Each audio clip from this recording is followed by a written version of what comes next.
मत्ती रचित सुसमाचार चैप्टर 4। यीशु की परीक्षा। तब आत्मा यीशु को जंगल में ले गया कि शैतान द्वारा उसकी परीक्षा हो।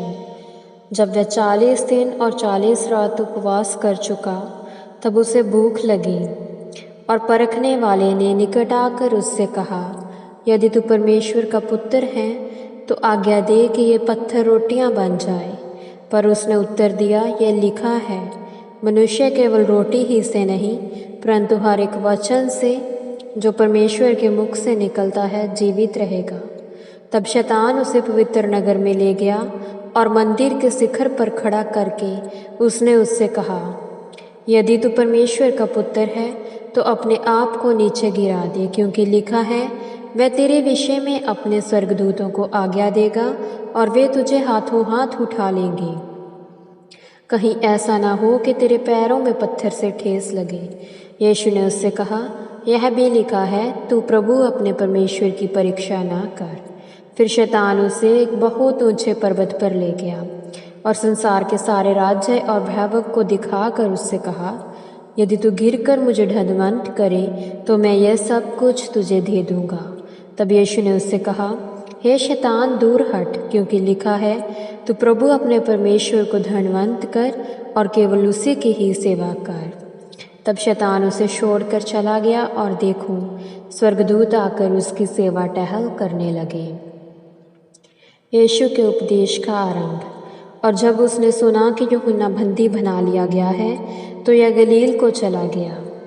और वह नासरत को छोड़कर कफरनहूम में जो झील के किनारे जबूलून और नप्ताली के क्षेत्र में है रहने लगा, जिससे कि वह बात जो यशाया नबी द्वारा कही गई थी पूरी हो। जबूलून और नप्ताली के देश झील के मार्ग से यरदन के पार गैर यहूदियों का गलील, जो लोग अंधकार में बैठे थे उन्होंने बड़ी ज्योति देखी। जो मृत्यु के देश और छाया में बैठे थे उन पर एक ज्योति चमकी।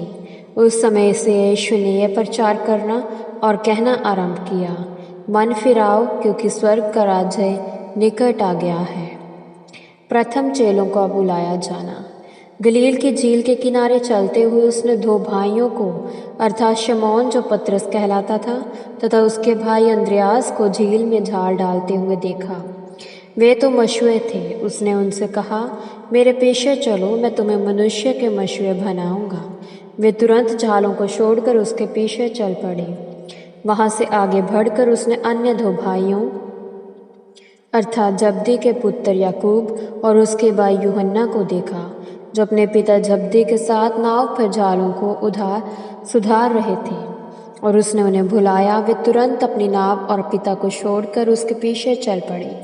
यीशु सारे गलील में फिरता हुआ उनके आराधनालयों में उपदेश करता, राज्य का सुसमाचार प्रचार करता और लोगों की हर प्रकार की बीमारी और हर प्रकार की दुर्बलता को दूर करता फिरा। और उसकी चर्चा संपूर्ण सीरिया में फैल गई और लोग सब बीमारों को, जो विभिन्न प्रकार की बीमारियों तथा दुखों से ग्रस्त थे और जिनमें दुष्ट आत्माएं थी, मिर्गी वालों को, लकवों के मारे को, सबको उसके पास लाए और उसने उन्हें चंगा किया। और गलील और दिकापुलिस और जेरूशलेम और यहूदिया और यरदन नदी के पार से भीड़ की भीड़ उसके पीछे चल पड़ी। यह प्रभु की वाणी है। ईश्वर को धन्यवाद।